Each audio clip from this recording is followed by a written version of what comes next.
I'm gonna remember this. All right, let's go ahead and get started. Forget I've got kidders. Do you have anything with meeting follow-up? Anything from you, Salima? No, sir. Okay. Anybody from council have anything from last week? Okay, awesome. All right, first on the agenda is the website and GIS demo. Zulima. Mayor, council, good evening. So for a couple of years now, city staff has been working diligently on converting to a new platform for our website. So it started with updating content, making sure things were accurate, getting ready for the transition over. And so tonight we are happy to share the fruits of the labor of many, many employees with you. And so Michael Sevchuk will kick us off here with this moment. Thank you. Thank you, Mayor. Thank you, Council. As you may recall, in November of this last year, city staff provided an update about all the ongoing efforts that were being made with respect to the city's online web presence. At that time, Council actually authorized an upgrade to the city's website for a couple different purposes. One, for the reason of achieving additional functionality, but then also for meeting federal ADA accessibility requirements, mandates that were going to go into effect in April of 2026. So today's demo is actually going to be to go over the new website and give you a demonstration of it, as well as Ms. Denise Wiskup, our regional GIS administrator, is going to provide an update for upgrades that we've made to our online GeoSmart mapping system as well. So other enhancements that we've made. At the end of January, the city contracted with a company called Revise. They're a website company with a specific focus on governmental entities. And this last week, we actually went live. The end of last week, we went live with the website. So, the redesign project actually consisted of a core leadership team. Jolene was part of that team. Mr. Nick Whips was part of that team. Myself, our project manager, Wendy, and then several other city staff were part of the core team. And then we've also had approximately 25 additional editors that have been working on the website over the past several weeks, getting everything ready to go live. So there's been quite a bit of effort put into it. With that said, I'll just jump right in and show you guys some of the enhancements. When Jolene gave that update back in November, she talked about, the importance of City Hall being available at midnight. She talked about that half of our users use the website via mobile. So one of the, key components was to make sure that the website functioned in a mobile environment. So as you can see here, it's not truly a phone, but it's, pretty close to the size of a phone. This is how the website would look on a mobile device. I think the vendor did a really good job there, making sure things rendered properly. Another key feature you'll see down there in the bottom right corner is alerts. So City Hall has a snow emergency. We're going to close down all city offices because of a major snow event. Something like that. We have the ability to post that. On our old website, we actually had to take something down and post over an existing hyperlink and jump through hoops to make it look like an alert. Here, it'll actually pop up. The menu structure. Well, even with our last website, and frankly every website that we've developed, we always talk about designing it with citizens in mind, not designing it for the IT office, the city manager's office, the planning office, right?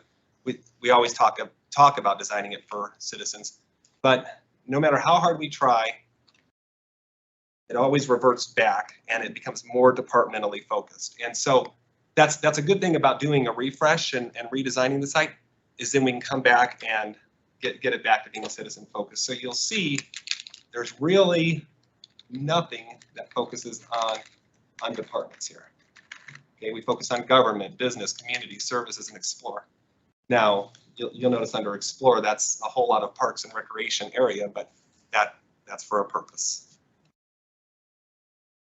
Let's see here. I'm going to just scroll down the website a little bit. You'll see here, let me just refresh the screen since we were in the mobile environment. Here we have our quick links. These are some of our most used components of the site, the most commonly hit areas. Landfill is hit immensely. Pay online, we definitely want people to be able to, to pay us easily. Agendas and minutes, submitting citizen requests, pothole repairs, different things like that. And then also applying for jobs in the city of Casper. So some of our most popular links. Really made an effort to prioritize our recreational entities. And as you can see here, I think the vendor did a real good job of making it very appealing to the eye. And then you can click on each one of those to go into one of those different areas. The next piece, this is an area that we actually talked about last November too. One of the other driving pieces that I have been wanting to have on a website for a long time is the ability for people to sign up for e-notifications. Our previous website provider did not have that functionality. Many other municipalities had it, and now we do as well. So here, click on e-notifications. Citizens can actually sign up and receive by email or by text if that alert, if we have a snow event or some other event that we need to alert people, they can be alerted when that alert page is updated. We've also set it up for our news pages. So if we post a new news article, and then we've posted, we put on different agendas and minutes. So if the city council meeting agenda gets added or updated like we had today, I actually received an update this morning when the agenda was updated this morning. So people can receive those via text and via email. So that was always something that I had really wanted to see. Keep going down the home page. Follow us. That's basically via social media. Then coming down a little further, we have additional quick links for some of our more popular services. So just things that we want to promote for people to be able to get access to. And then we have our calendar and our news sections. So right now, and we'll end up having more than just 2 calendars, but right now we have a main city calendar, and then we also have a Parks and Rec calendar. And there's a lot of events in Parks and Rec that we may not want to be published on the city's homepage, but Parks and Rec may want to have a calendar that'll show those. But on the flip side, there may be events that are big enough to not only be on the Parks and Rec calendar, but also to be on the city calendar. So this has the ability, when they publish an event, they can publish it to both calendars and show up in both places. And then of course our news component down there at the bottom. The website also includes an accessibility widget. So if some of us are getting to the stage in our life where we need bigger text, right? So Just looking around to see what council over here understands. that's referring to myself. So, you can change text spacing, context, dyslexia friendly. There's this one with cursor I have thought is pretty interesting. That, so Interesting. yeah, just a few neat components that it has. Is that on my computer? So I won't push through all the sub pages and make you guys see all the different pages. We have, what did we say, 416 pages on our website. So I don't think we want to go through all those. 416 pages, over 2,000 documents on there. So it's a pretty robust site. But as you can see here, what was important to us was to help citizens have an easy access to online services and also increase communication opportunities. I think we succeeded with that. With that said, we're not done, right? There's stuff in here that we're still cleaning up and putting the finishing touches on. So we're going to be doing that. We're also going to continue adding new services. Last week, Jill was here and talk to you guys about vendor access. So that, that's a new online feature that's going to be coming. We're working with Metro Animal Control on animal licensing. And then Denise and her team have been continuously adding mapping components, of which she's going to show you here shortly. So with that said, I'm here to answer any questions about the website. Otherwise, I will turn it over to her. Any questions? Yeah, go ahead. Michael, on the alerts, when somebody signs up for those, does it send out an alert for any change or any update to the site, or do you have to request updates on specific things, or? Exactly. So right here on this page, a citizen will put in their email address, and then they can also have the opportunity to put their phone number in. They can choose if they want to receive email and or text. And then, so this top one is they want to, if that alert page that that we have a new website link that I was showing you guys in the bottom right corner. If somebody updates that page and says there's a major snow event, if they sign up for the alert detail, they'll get alert on that one. Okay. If they sign up for, if we post a new news item and they sign up for the news, they'll get that one. Okay. So this isn't for every single page that gets updated on the site. It's these specific pages. Yeah. Thank you. I saw that, but I didn't realize what it was. Thank you. Thank you. Thanks, Mayor. Thanks, Michael, for the walkthrough. It's looking really good.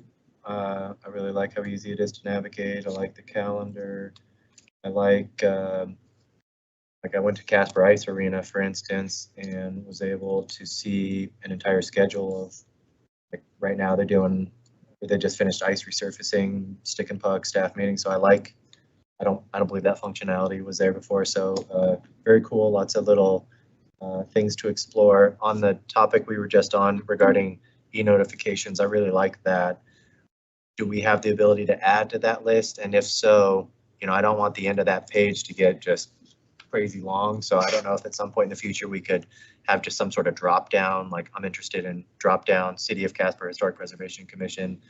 And then, because I could see it getting unwieldy the more we add. The reason I ask is because, like, I saw the Council for People with Disabilities on there. Great if somebody wants to follow that, but I notice a lot of the boards that I'm on, for instance, aren't on that list. And so didn't know how fleshed out we could make that part, or if we were restricted to just this, or.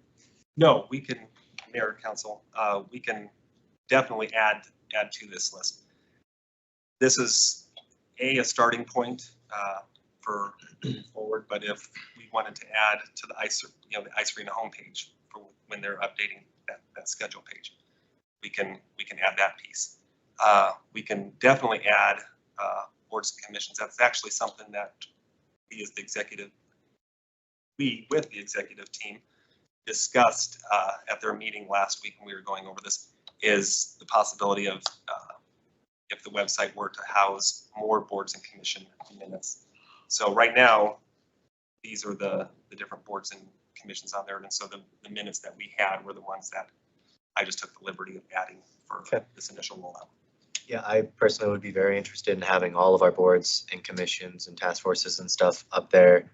I have a personal practice of, so I copy the table of contents from our information packet, put it in a Google spreadsheet, attach, it comes with page numbers. So I have a whole system for me to be able to reference those things, but people not operating within my system, it can be very tricky to find that stuff. So I would love having that posted on the webpage. I think the website all looks really good. I actually have a question about like SEO stuff, and so I don't know if that would be better suited for like our marketing team. Does that fold under, is that under the umbrella of this sort of stuff, or? So the search component and capabilities stuff, we are utilizing the resources from our website vendor, Revise, to help us with those components. I apologize. So actually the crux of my, so a few weeks ago, I mentioned the fact that somebody was trying to find us at City Hall, and when you Google Casper City Hall, it still pings, it still shows 123 West First Street. So like that's one thing I'd like to get cleaned up. I search for our meeting minutes a lot on Google, and when you type City of Casper meeting minutes, it goes to a dead page. It doesn't connect to whatever page is like live and running. So just some of those search terms and like making sure that the pages of the updated website are the ones that are showing up first in the Google results. But Mayor, Council, so I'm going to touch on that from two different perspectives. Sure. I'll touch on the latter first, the search functionality right now, and the vendor told us this when we went live. As we cut over, they said it could take up to 2 weeks for Google to do all the crawling of our new site and basically turn off our old site. So I would think that that's probably why you may have received that error when you did the meeting minutes page, is because you're probably Google search results are probably looking at our old website. So that's something that we're working with them to. They said we're at the well of Google. So as soon as they get us crawled, we'll get that taken care of. With respect to the 123 West First, I actually do remember you talking about that in the meeting the other day, and that is something that we've actually started looking into and seeing if we can. it was only like 2 weeks ago. So Yeah. But it is on the radar. good to hear. I think that's all I got. Thanks. Any other questions? Okay. Michael, appreciate it. I will turn it over to Denise and let her just go over our online mapping. Awesome. Click the cool quick link on our new website to get there. All right, good afternoon.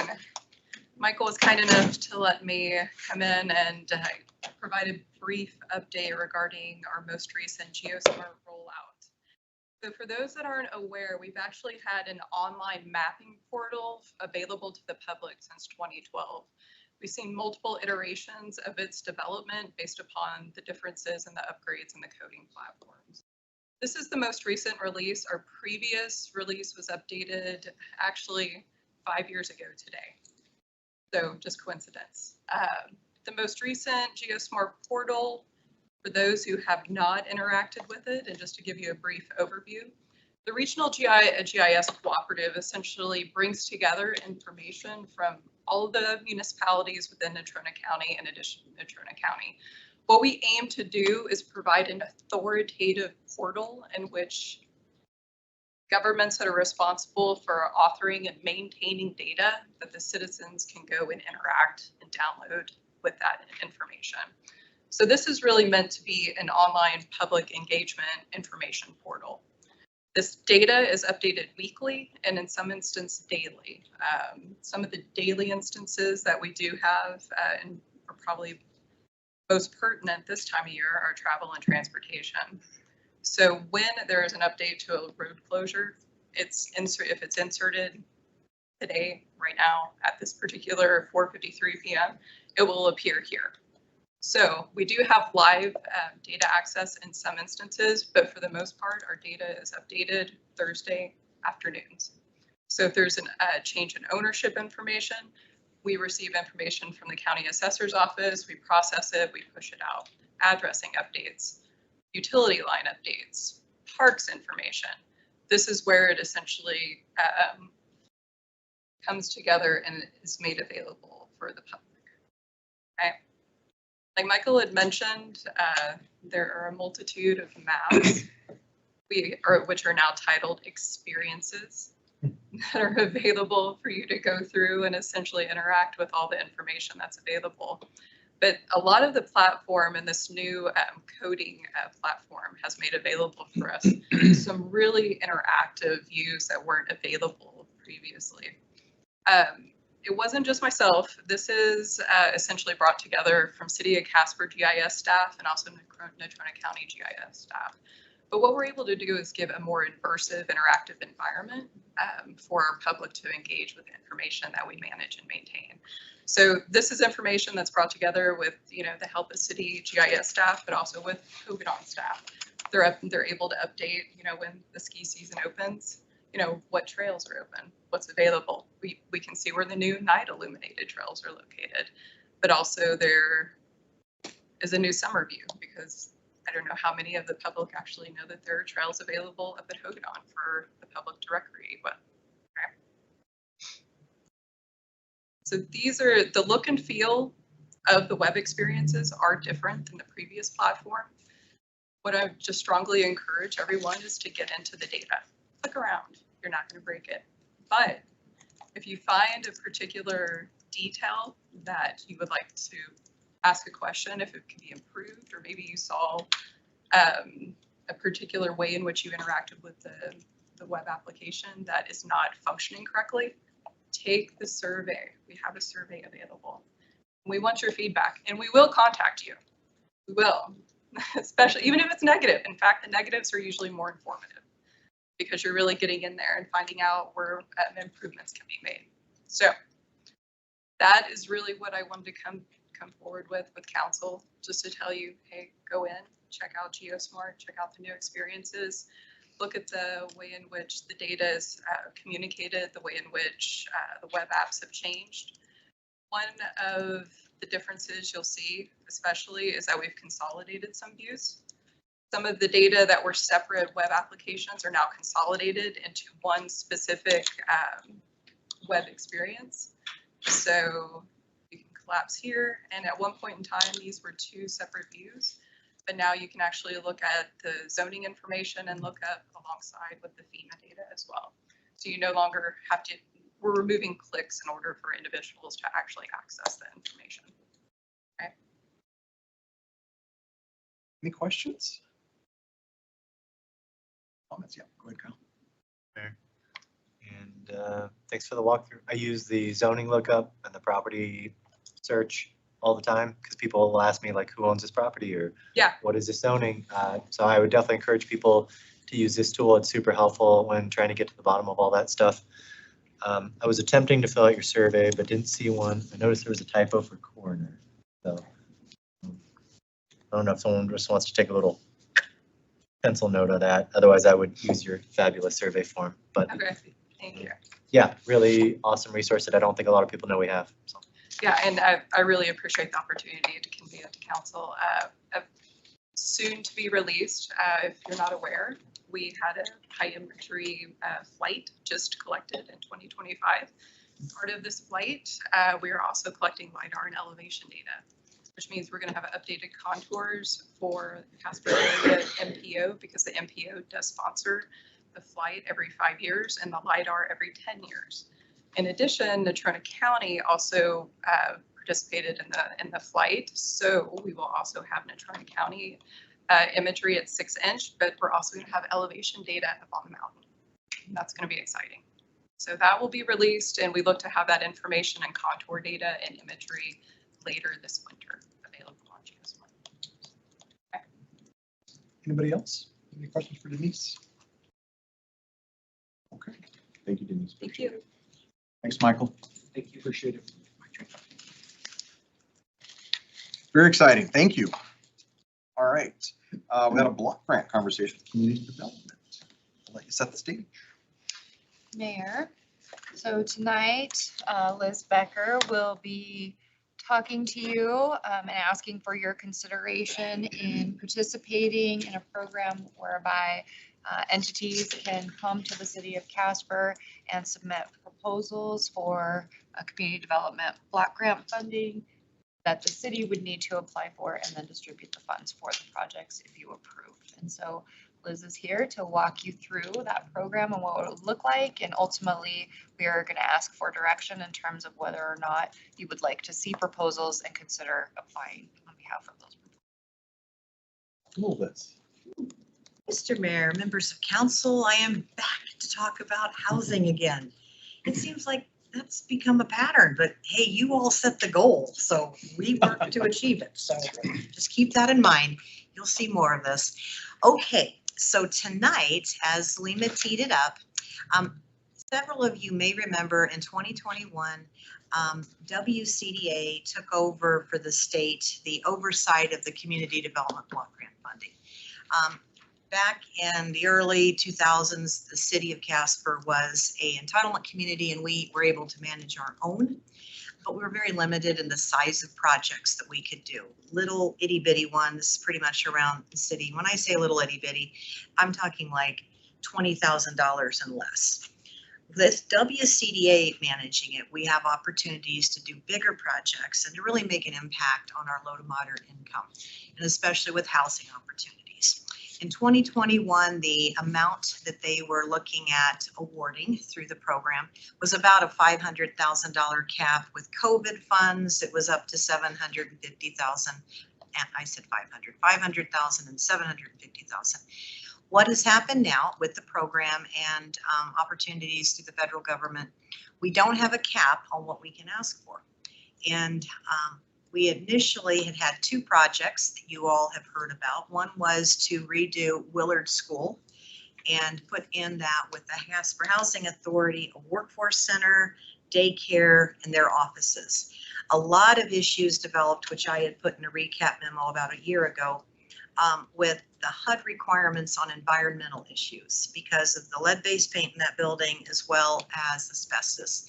And it became so onerous to maneuver with those HUD requirements that Casper Housing Authority was losing other grants that they were hoping to leverage with the one through CDBG. So they backed out. The other project initially had been with former North Casper School, in which Food for Thought had purchased or was working with Housing Authority on that one to build a grocery store concept there for North Casper and to do the gardens.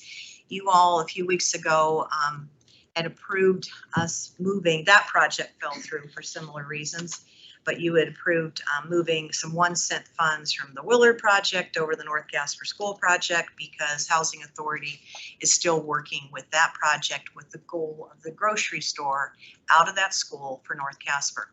So that's kind of setting the stage, which I'd always like to do with you. But we have had two entities come forward to my department expressing interest in this next round of CDBG funds. And they are obviously both housing related projects, and it is from an affordability housing setup. And the interest again is to help the low to moderate income. HUD has 3 requirements with CDBG: either help the low to moderate income, clean up slum and blight, which is what we used HUD funding for to do the old Yellowstone district starting in 2007, and also to meet an urgent or emerging need that would be devastating to the health and welfare of the low to income market. In both cases, these 2 projects have expressed interest in, again, creating affordable housing for the low to moderate income population in Casper. And again, we all know what our numbers told us about the need for affordable housing. You all have graciously looked at maintenance and preservation already on some property downtown. And these projects would be along the same line: preservation and maintenance needs that the CDBG program can help. So it will not be new construction. It will be preservation and maintenance applications for existing low to moderate income that just need some assistance through this HUD program. And the amounts could vary from $500,000 to maybe $800,000. So what we're looking for tonight, as I ramble on about this, is for us to move forward with the process. I put a temporary, kind of a tentative timeline in the memo. Tonight, you all would say, yes, we are interested in hearing more, Liz. And so I would put out a public notice, and on September 16th, you will hear a couple presentations from these 2 housing development projects, and they will come to the formal council meeting on September 16th and present to you, and you will visually see what the plan is. You will hear their request and make a determination if you, as the city of Casper, want to sponsor their application to WCDA on behalf of the city of Casper. And as I stated in the memo, we, the city, are the applicants. They are the sub-grantees or the sub-recipients. If the award is made, they're looking at probably January, then at that point we would enter into agreements with the 2 sub-recipients if those projects are selected for funding by WCDA. So this is the very beginning of the process. We have gone through a webinar to refamiliarize ourselves with the grant role of the city. And I indicated that in the memo that I had done that with the city finance division staff so that we can make certain that we are providing all the compliance documents. Neither of the projects at this point have environmental concerns as we've tripped over in the past, so that is encouraging. And I personally am optimistic and feel that we will be showcasing 2 good projects on the 16th to you.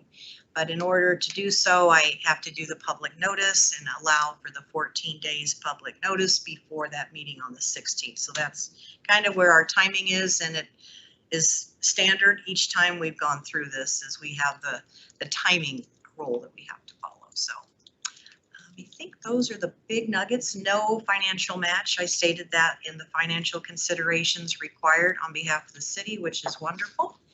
And what we do again is to process the invoices as they come to us and from the subrecipient, and then we will be doing the drawdowns with WCDA. So that's who we work with. Awesome. We're ready to do it if you all are willing to go for it. Yeah. See how far we get. So, thank you, Mayor. In the past, I guess we've headed drastically away from this type of funding in the past. So what makes the difference now is WCDA driving the programs as kind of a middleman. Mr. Mayor, members of council. Counselor, when we worked with you in the past, I know you're very, very familiar with this project, this program, because we did a lot of this within the North Casper, within your board. When the city was the recipient of the CDBG funds and Robin Mendel was in that position, we would technically get about, we started off in 2007 with about $750,000. Part of that paid her salary as well as her admin. So that left us a balance that we would utilize around the city, and we did programs like World Changers. And we also were able to do the cleanups in the old Yellowstone district, which was a huge, in 2007, a huge undertaking and very deliverable results. From 2007 down to 2019, when we got out of the program, our allocation had dropped to about $260,000 a year from the 720 amount. And that's all for Casper. But with that 260, we had a staff member that we had to pay. We paid one staff member out of that 260, and that was about $60,000, give or take. That left us $200,000 to do projects in the Casper area. We did a lot and devoted a lot to Life Steps campus, and we're able to re-roof the properties. We did a lot of major maintenance with that, because trying to allocate $200,000 to some of the projects that I'm referring to tonight, $200,000 goes nowhere very quickly. And so with WCDA taking, so we through council made a resolution that we were going to give up our entitlement. And there was more to it than that we talked with Senator Enzi's office at the time about. But with WCDA, they handle all of the federal reporting into the IDIS system that we had to do back in the early 2000s. They handle a lot of the compliance reporting. So that's on that team to do. And so that takes it off of us as city staff. So what has happened is it makes it easier for city staff to work with the recipient on these projects and be able to put potentially $500,000 to $750,000 into a project for true housing and be able to have units show up out of that. And we were so restricted to doing hot water tanks for some, furnaces for others, for single homes. This is far more meaningful and impactful to touch more low to moderate income individuals than what we had been left with in 2019, where we could maybe benefit 4 people a year with that kind of an amount of money. So this has opened up the state allocation to each of the municipalities in the state of Wyoming are allowed to apply for this. If they have projects, we're competing against Sheridan or Afton or any other community. So we have to have solid projects in order to take them to the WCDA board, and that's what we'll see in January. And I'm optimistic. got good ones. We've had pre-meetings with WCDA. So we've really been working behind the scenes to have everything ready for you all to see in September. Go ahead, Pat. So another frustration is like the North Casper School and now Garfield, that,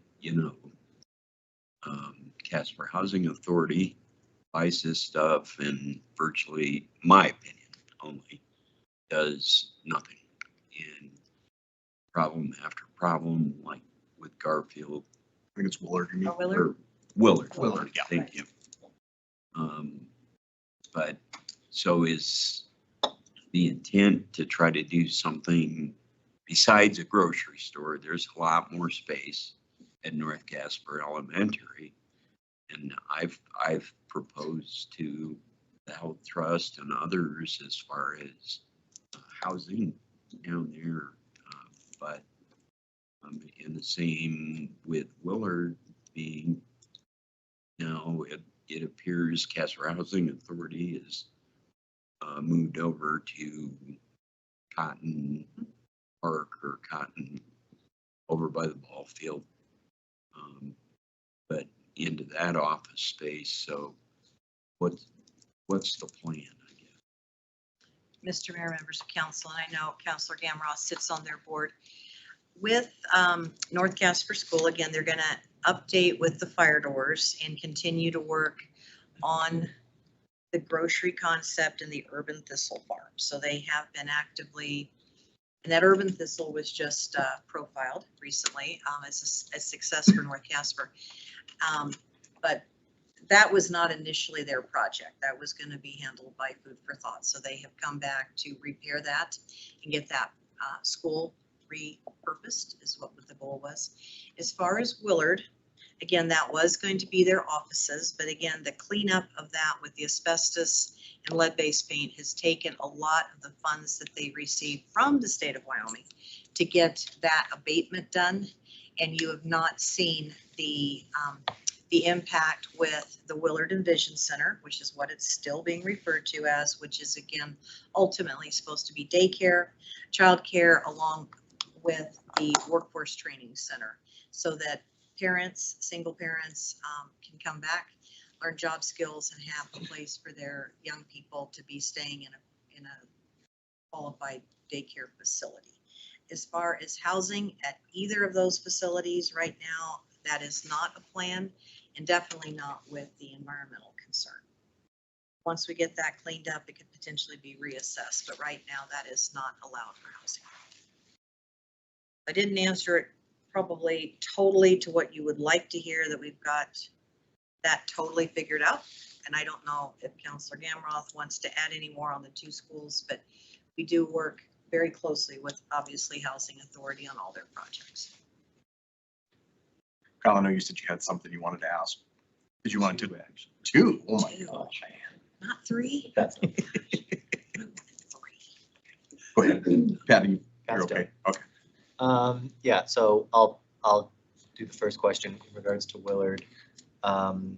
So this was before you got on council, Pat. This was November of last year. We actually terminated the contract with WCDA for $500,000 for Willard School because after 2 years, they wouldn't release those funds to allow them to move forward on that project. And so I guess my question is, from your perspective, I'll defer to you, Liz, because you have all the historical knowledge about this program and have played point on the CDBG stuff for, certainly as long as I've been involved with any of this.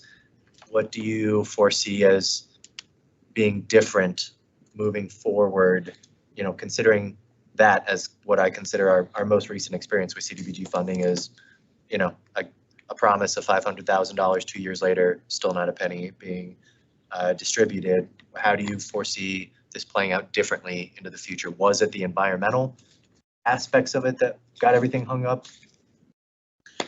Mr. Mayor, Councilor, yes, that was 2 years of my life that I will never get back. It was environmental.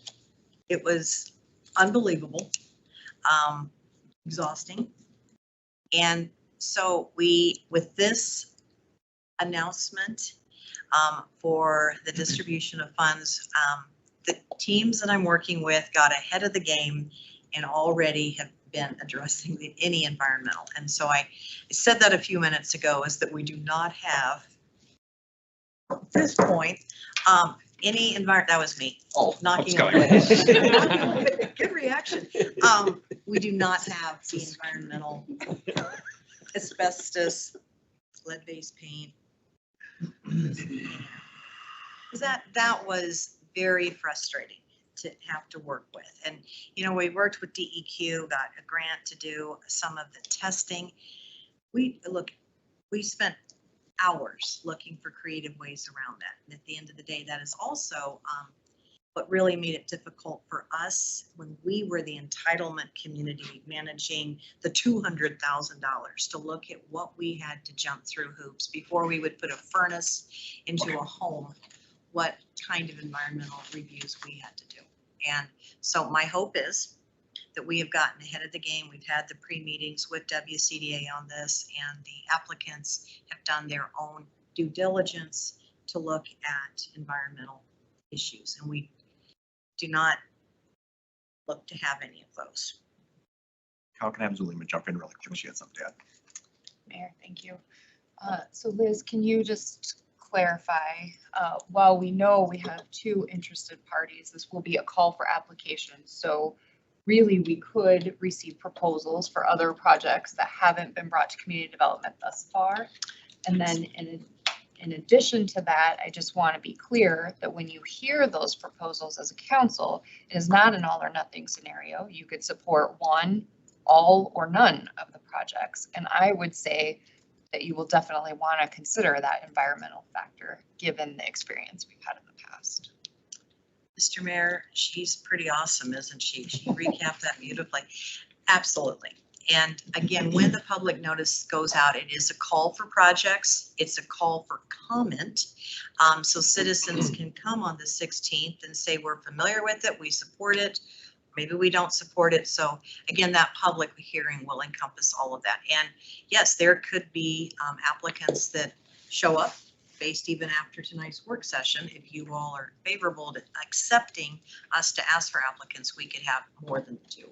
So very well said. Thank you, Zulema. Thank you, Zulema. Yeah, go ahead, Kyle. Thanks, that's good to know. I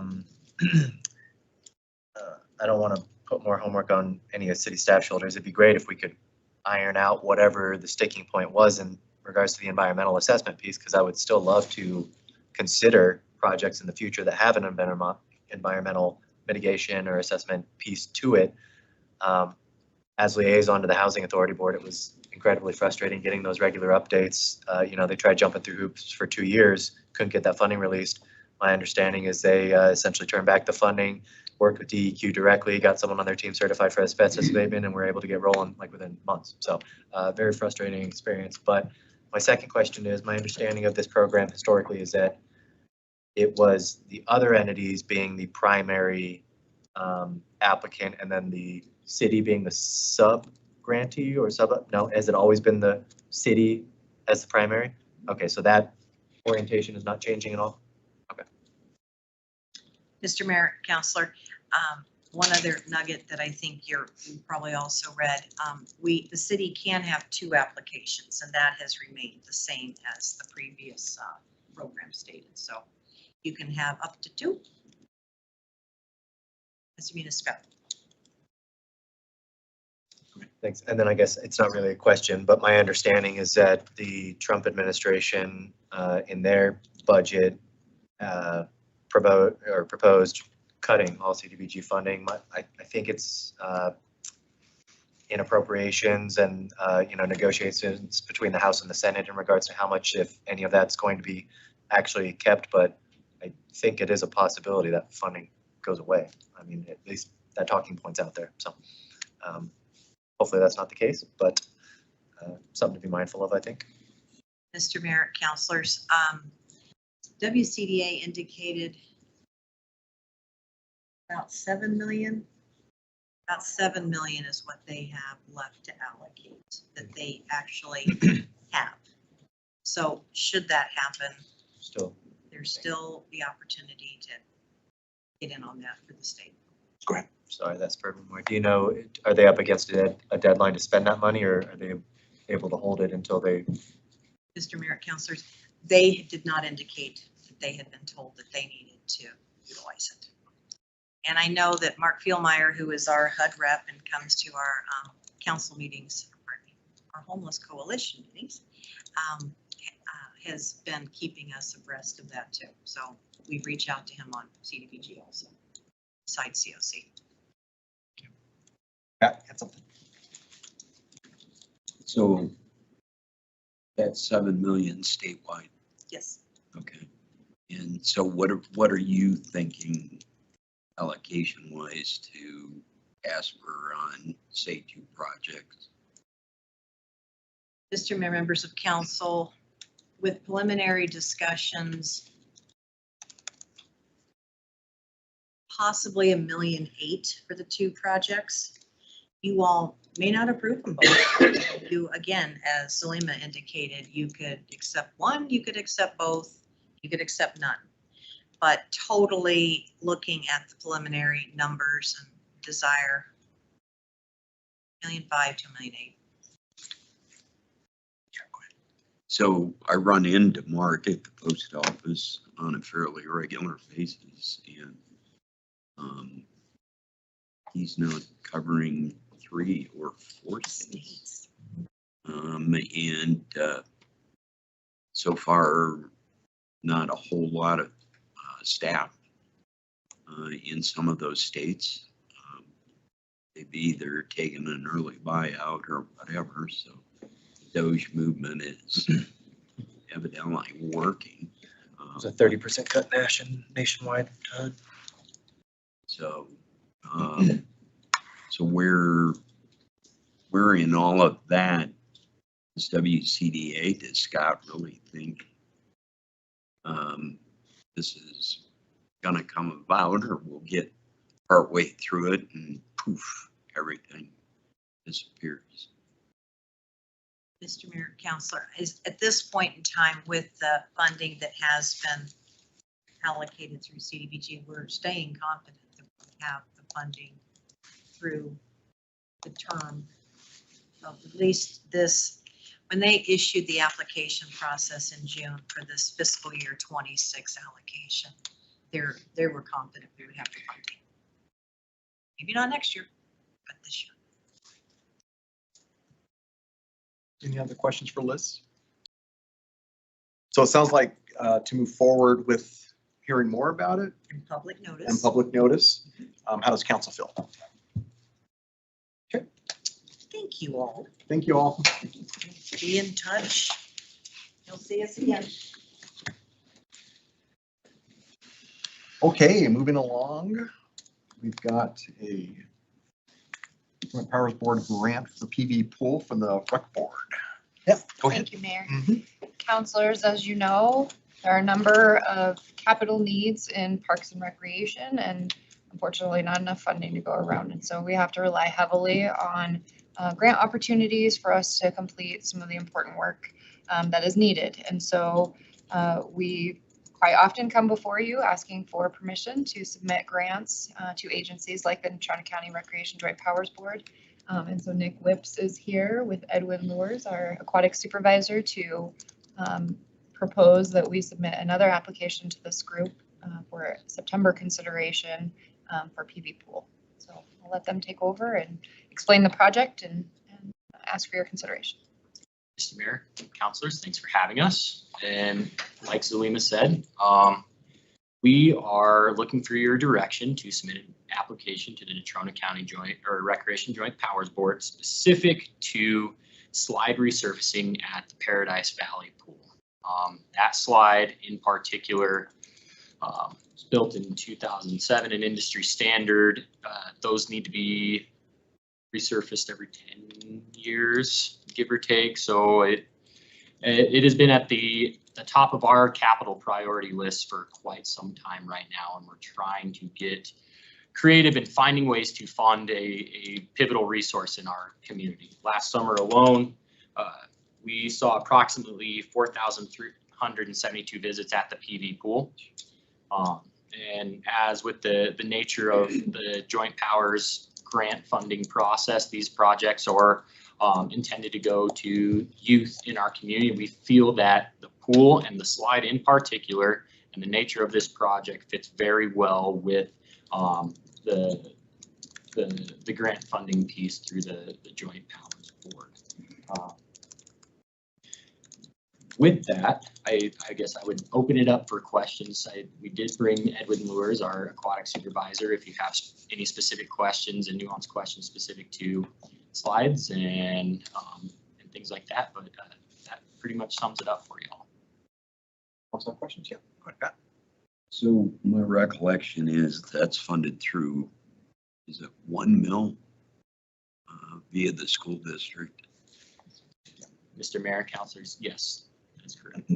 So, and I'm I'm new to watching numbers, but I mean, it seems like whether it's nets or fencing and stuff over at the rec center, and we go to this group quite a bit for funding, and I don't know if other communities in the county, take advantage of this. I mean, I hate to see us take all the money, but. So I sit on the board, and we do allocate quite a bit around the county and the city. So the city has come multiple times to us, and I don't think there's ever an appetite for the board when they sit and say, oh, the city just keeps coming back to us. That's never been stated. I think the real direction of what the Joint Powers Board really wants is like kind of what Nick said. What are those points that touch the kids' lives, right? And does it serve a broader community, right? And so that's kind of what they look at. And so whether it's the city coming back or the county or other organizations, they really want to be able to support those one-off type things like this. Yeah, go ahead. Does this amount cover resurfacing for both the slides there or just one of the duo slides? Mayor, Councilor, yes, both slides. Good. The race component is pretty important. Absolutely. Yellow one's slower, so yeah, that one's some extra love. Yeah, cool, thanks. Yeah, go ahead, Kyle. Thanks, Mayor.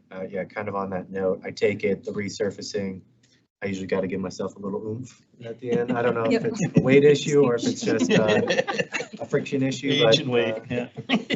I expect that the need for the oomph would diminish probably with the resurfacing if I had to go. Mayor, Councilor, yes.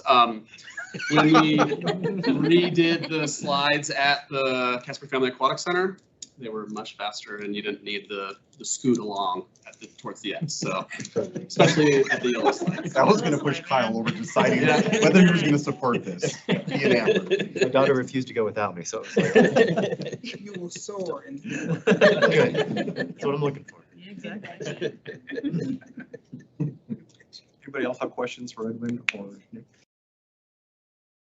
And then the meeting will be in September. September 12th. Yep. And so that's when the decision will be made by the board, Joint Powers Board. Is everybody okay with the rec doing that? Absolutely. Great project. Appreciate it. Thanks, guys. Appreciate it. All right. Agenda review. Anybody have anything this week, next week? We'd like to go over. Zealand, I don't know if you have anything you want to kind of touch base on the next week or so? Anything out of the Hands up. ordinary stands out. Perfect. Anybody else have any questions? Anything on the grid in the back? Okay, awesome. Oh, go ahead, Mike. Well, I don't know where to bring council around the table with this, but I appreciated the information that was in the packet about the Robertson Road study. And I'm just wondering kind of what the next steps are in terms of that. I mean, does that go to the streets department and then they start taking action on the stations, or I don't need an answer today. But that just something I was wondering. I just didn't get a chance to email you. So. Mayor, Councilor, to be quite honest, I'm not sure from the MPO standpoint kind of what the next steps Sure. would be, and so I will absolutely get with Ms. Becker and figure it out. Okay. You know. And just, in relation to the whole development. We already sold the land. Right, and it's all kind of around that. Go ahead, Amber. I'm the liaison to that Yeah. board, so I can tell you that typically MPO funds the plan. The council adopts the plan, and then it's really up to us to find mechanisms of pursuing the plan or not pursuing the plan. So based on what comes out of that, it's really kind of a for your information only sort of situation. The MPO is not typically involved much further than that outside of any, additional adjacent plans or things like that that are needed. So depending on what comes in that plan, I think it would be up to council to determine how that plan guides our future action. Okay, thank you. Makes sense. If there's nothing else on the agenda review, let's go ahead and go to council around the table. We'll start with you, Amber. Are you ready? Yeah. I can come back to you. Double check real quick. Yeah, so I can provide an update for you all on Metro. I had a Metro meeting last week, and I took a lot of notes, but they are on my other computer, so hopefully Kyle can fill in anything that I missed, but I was trying to keep up with you. You were typing fast. yeah, I was getting it all down, but so we got a little bit of a building update where that process is. A lot of the design work is nearing, preliminary design work is nearing completion, and going out for a call for construction managers at risk. So that'll be coming soon. Once we secure that, we can continue on with the new building project. The TNR program has been going very well. It sounds like they've got partnerships going with a number of the local organizations that have been working on TNR, sort of independent of Metro for a number of years. And I think they said they're addressing 5 or 6 different cat colonies in the community, right? Oh yeah, Michael was there too. So great, we got plenty of coverage for that. You're doing great. Thanks. But just off the top of my head, 5 or 6 different cat colonies that they're working on right now, which is great to hear. And then the other thing that was pretty exciting for me up there, they're talking about the development of the volunteer program. They've kind of completely overhauled that, and since Jody was hired for that position, and put a lot of effort into creating new structure there that works better for volunteers, encourages more participation, and keeps that program and that participation moving in a good direction so that everybody has a good experience and a safe experience. So there's now a tiered volunteer structure where folks who have spent more hours up there get sort of additional opportunities and additional duties that they're able to take on as volunteers, including the Doggy Day Out program and fostering program. So a lot of good news up there, I think, and good momentum from a programmatic standpoint and from a just kind of the operational standpoint, as we also are in the midst of dealing with the structure, which we've all known was a priority for a while now as well. So great news. Hopefully they can tell you more if I miss anything. On Thursday, I had an MPO policy committee meeting. We voted to approve the long-range transportation plan, which I'm not sure if a whole copy of it will end up in your packet or not. We can find out. It's, as always, quite a beefy document, but we will have copies available here at City Hall if you want to see it. And then we got an update on the GIS that you just heard from Denise, kind of about that and the importance of that, and that there's still some work yet to go on that flight before it all gets updated. But that happens every 5 years, and so I'm pretty sure 5 years, even though it feels like I've been around for 2 of them, so that doesn't totally make sense. But I thought she said 5. So, but that's what feeds that mapping capability that Denise just demonstrated to you. And then shortly after that, I went to provide testimony to the Joint Revenue Committee regarding property tax, and specifically conveyed to them the City of Casper's approach to managing the 25% property tax exemption and the impact to our general fund that had. And a number of other community members testified as well. Dirk Andrews with the Education Association was there to talk about the impact on schools, and then a number of just citizens talking about the importance of services and what the city provides with those property tax dollars to them and their lives. And so it was pretty robust public comment on that portion of the meeting. They later talked about sales and use tax, which I think had a similarly robust public comment period as well. Got quite a bit of cross-examination from the committee. It might be worth your time to go back and watch so you can kind of get a sense of what that committee is thinking about, what's on their minds as they move into, that was their second meeting of the interim, so it's third meeting coming up. And then later in that meeting as well, they considered several different draft bills. And I actually kind of tuned out after I did my testimony, so I got to go back and figure out where they ended up with some of those things. But yeah, it was, I would say it was an interesting tone to that meeting. There was, I think, still quite a lot of, I expressed angst on the local government side of things that, we're feeling like there's some looming potential further reductions coming that we, want to be kept in the loop on and want to have conversations with them about, and some expression from their side that they, I don't know how best to, go watch the meeting. That would be how I would say it, to kind of get their sentiment, but certainly pretty defensive about their choices to reduce property taxes, feeling like that was a really needed step for them to take, and so they were defending that action, even in light of the things that we were saying and the impacts it had in this community. So yeah, go watch it if you get the chance, and there will be a third one coming up. And all I have. Yep. And you testified on Thursday, I think. I testified on Thursday. Yep, for property tax. So that was one of the earlier parts of their meeting. About what time?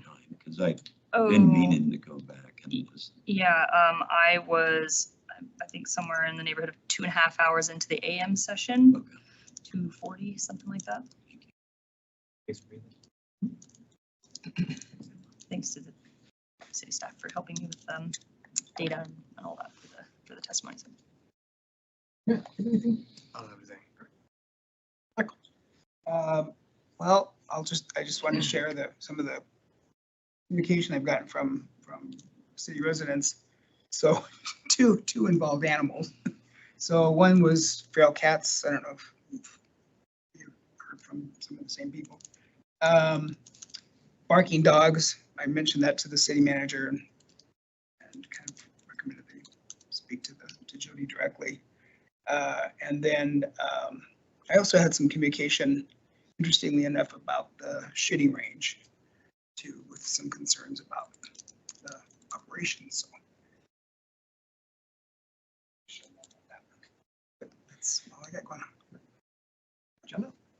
Don't have anything this week. Randy. I had a public health meeting and not a whole lot. They had some layoffs, but now they've hired some new people as well in a different department. They have, WIC is now fully living at public health in the old building yet, not the new one. The new building is still under budget and on schedule. They had a scare, but it sounds like they're fine. And they are working to get Medicare certified, which will help. They've started doing the Navigator program, so they've been doing a lot of working with the homeless and also elderly and getting them tied to services. Got a flu clinic scheduled for October 11th and October 18th. I don't have prices yet, so TBD. But that's all I got. Thank you. Pat? So Wednesday, I had mentioned at our last meeting that I had missed some of the school resource officer back to school things, and thankfully the chief kind of reminded me that there was one the next day. So on Wednesday I did stop by. I really felt that there weren't many kids there, and I think the kids that were there actually playing with grandparents and parents watching. But I think if we could continue that and somehow roll that out better, I know there were quite a few. Totally impressed with how many Casper PD SROs that were there.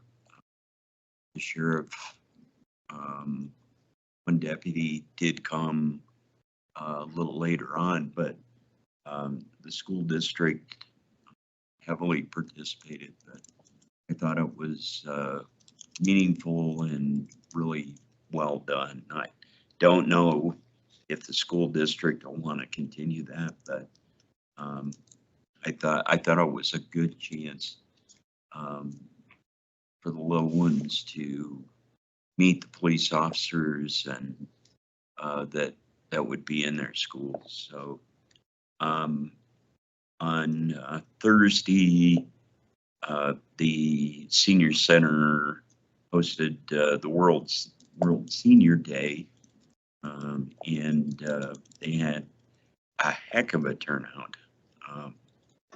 And I forget how many vendors, but so if you needed nursing home, they were there. If you needed, I think Bustard's was there. So I mean, from soup to nuts. It was a good day for me. So, and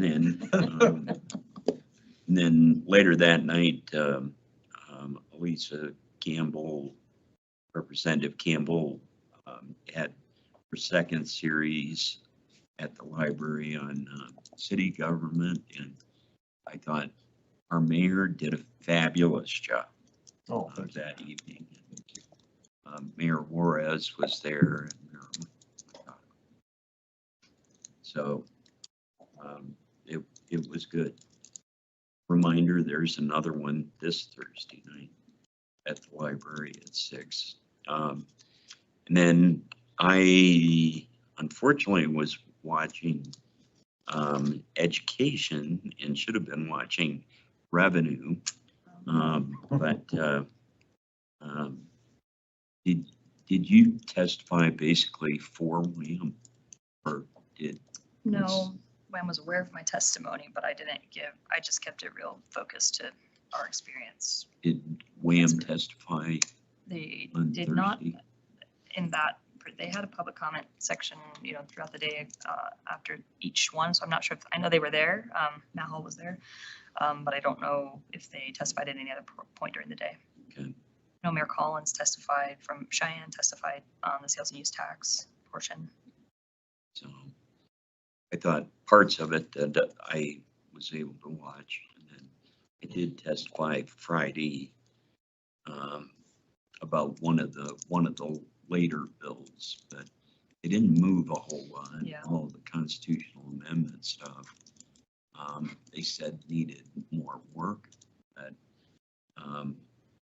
True. but a lot of those unfortunately didn't go away like they should have. But I'd encourage you also to listen to later in the afternoon.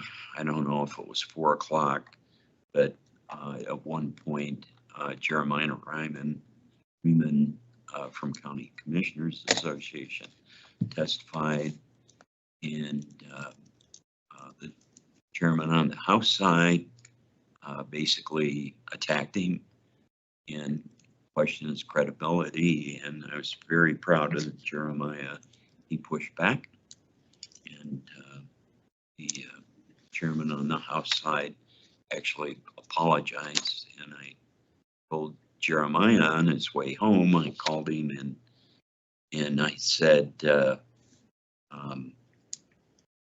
that's very similar behavior from the chairman and one of the local representatives that came in front of this body, same stuff. So, but so I guess we should have pushed back a little harder. That did come up in testimony, that particular incident, not from me, but somebody else did bring that up. Did they? So, you only want to hear what they want to hear, so their version. But anyway, attended Gail Zimmerman's funeral on Saturday. A long service, but very well attended, and what a great contributor to our entire population. And so missed Ham and Jam, didn't get to Pops in the Park, hopefully. So, but, and then today had visit Casper, and I brought the scorecard, which I think is partially wrong, but on the available meetings.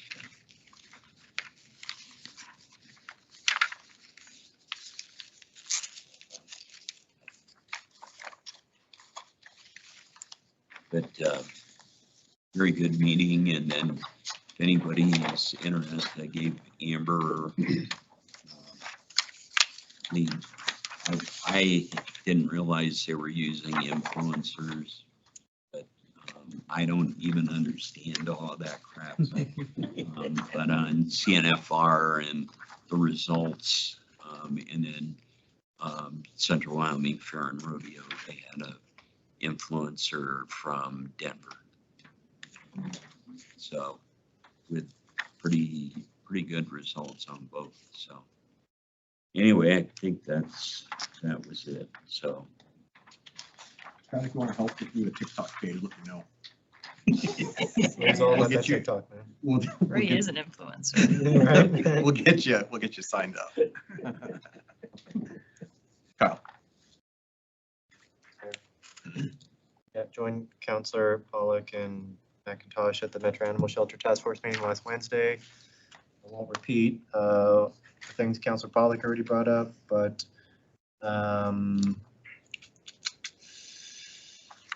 So, Mayor, I've got a question on that. So what happens after the new build's done with quarantine, the new quarantine stuff, Still being used. portables? yep, it'll be used for overflow. In the case, typically, if we have a big hoarding case or something, they'll need it for overflow capacity. I mean, that's the old Metro, but it seems like on the tour, we went out the back door Portables that are out the Yeah. back, they will still continue to use those for quarantine. Yeah. on top of, okay. Okay, thank you. Like was stated, their volunteer program is doing very well. Historically, they've only had around 5 or 6 people involved with that program. They currently have 15 consistent attendees every week with 20 more applications in the pipeline. So yeah, Jody seems to be crushing it up there with getting people engaged and developing those partnerships with other local stakeholders. The animals are getting a lot of interaction. Starting on September 1st, I believe, they're going to full hours, 1 to 6, Monday through Saturday. It's been over a year since that's been the case, just as a result of lack of staffing. They are still trying to fill one full-time employee position and currently accepting applications. I believe I saw it when I was scouring the city website earlier in the presentation. So would encourage folks to check that out if you're interested. We are moving those meetings to quarterly for the time being until we start having more in the way of regular updates. You know, they're putting together the materials to publish the RFP to, you know, bring on a construction manager at risk, but really there's not going to be much in the way of monthly updates. And so you'll probably hear from us a little bit less often, at least until construction really starts ramping up and there's more updates to be giving. So, you know, it's going to be a couple months before we meet again. That said, Jody, the shelter manager, does send out a weekly sit rep report that has all the animals that they've taken in that week, what they're seeing on the streets. And so if there's anything noteworthy in any of those weekly sit rep reports, I'll still bring that, you know, to the group for y'all's awareness. Did not have a Casper Housing Authority meeting last Thursday. We lacked a quorum, so we are rescheduling that. got a couple meetings this week, but otherwise, oh yeah, and then Pops in the Park Saturday evening, beautiful night. Weather cooperated, was great. Heard some complaints about the long grass, but it is what it is. So it was very comfy. Yeah. So Love it felt like sitting on a pillow. So that's all I got. Was it a good crowd? Oh yeah, it was great. Good. Great weather, great music. It was all movie scores and Disney, and that's what my house is Star all Wars. about. So Lots of Star Wars. Lots of Star Wars.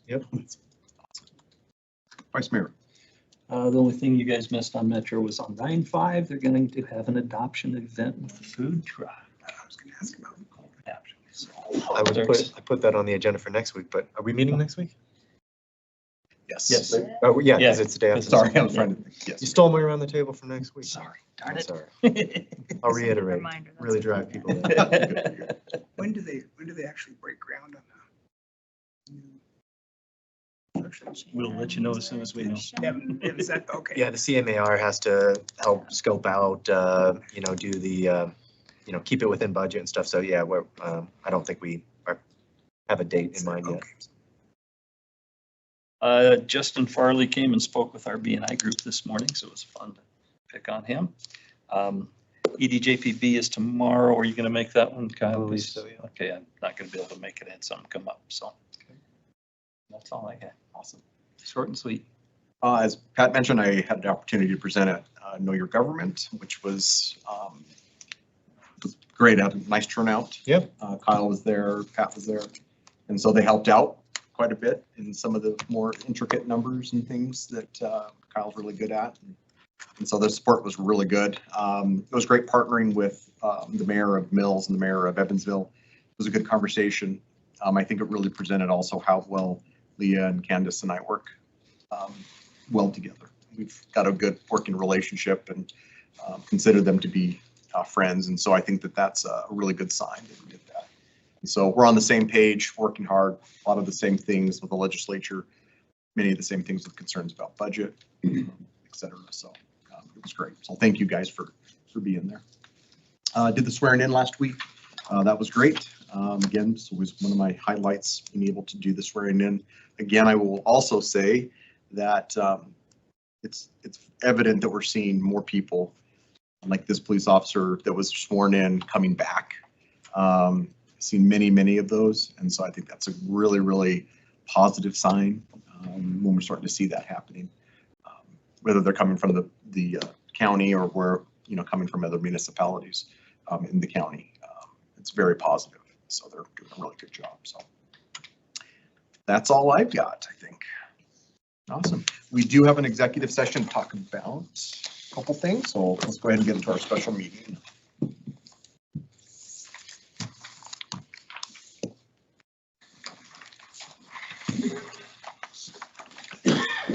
I now call the July 29th, 2025 special council meeting to order. All members are present. Any no abstentions or votes there. I always do that. Notice of an executive session to take place at this date and during this meeting was given. We have matters to discuss regarding personnel and security. Therefore, the chair would entertain a motion to adjourn into an executive session, and at the conclusion of the executive session to reconvene to the special meeting solely for purposes of adjournment to the special meeting. So moved. Second. Moved by the vice mayor, seconded by Gamroth. There are majority of members present, and a motion to adjourn into an executive session has been moved and seconded. This motion requires a 2/3 majority of council present. So moved. Aye. Sorry, I'm just all voting aye. I'm sorry. Aye. Sorry. Motion passes. A greater than 2/3 majority of the council present voted in favor of the motion, and we're hereby adjourned to an executive session. Don't